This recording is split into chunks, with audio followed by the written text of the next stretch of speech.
Hi everyone, আমি প্রিয়াঙ্কা চলে এসেছি আজকে নতুন একটা মিনি ব্লগ নিয়ে। এখানে তোমরা দেখতে পাচ্ছ আমি পেঁয়াজের খোসা একটা প্যানের মধ্যে দিয়েছি, তার মধ্যে দিয়েছি আমি কফি, মেথি, কালো জিরে এবং চা পাতা। আমি পুরো জিনিসটাকে একটু ড্রাই রোস্ট করে নেব, মানে বলতে পারো একদম পুড়িয়ে নেব। তো আমি এখানে রেডি করছি আমার চুলের জন্য একটা ডিআইওয়াই হেয়ার ডাই। তো যেটার জন্য আমি এটাকে মিক্স করছি, আমার কাছে যে হেয়ার অয়েল আছে হোমমেড হেয়ার অয়েল সেটা দিয়ে মিক্স করছি এবং রেখে দিচ্ছি সেই দিন রাতের জন্য।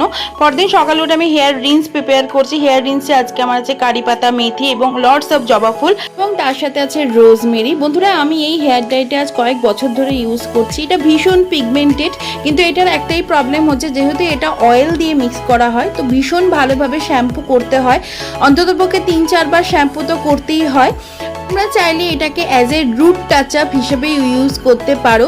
বন্ধুরা, আমাকে কমেন্ট বক্সে জানিও তোমরা যদি এটা ট্রাই করে থাকো তোমাদের কেমন লাগলো। আজ এই পর্যন্ত, দেখা হবে।